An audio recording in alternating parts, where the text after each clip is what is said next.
आरोग्यं सुखसंपदं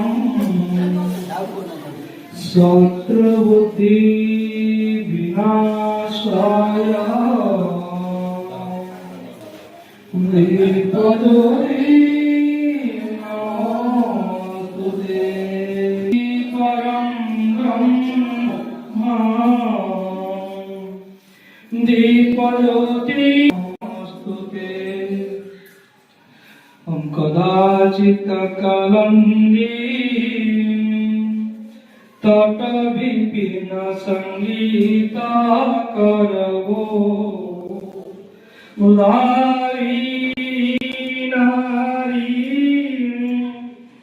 बदन कमला स्वर मधुप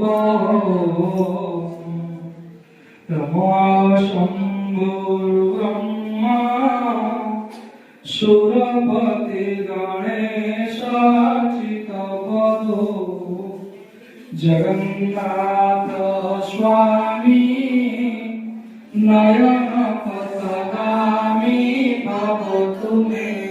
जय जगन्नाथ स्वामी की। समस्त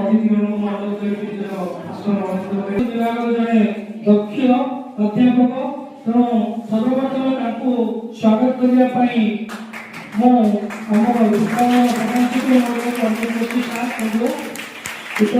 सम्मानित करने सर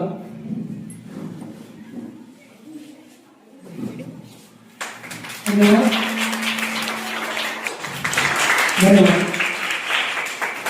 तो आम आज जो कार्यक्रम ये हूँ सर्वप्रथम कार्यक्रम जहाँ की पीएमसी स्कूल प्रथम कार्यक्रम हम स्कूल पीएमसी जहाँ की ब्लॉक द्वितीय नंबर प्रथम थिला चरणपुर द्वितीय पढ़ा पढ़ा ओडिशा।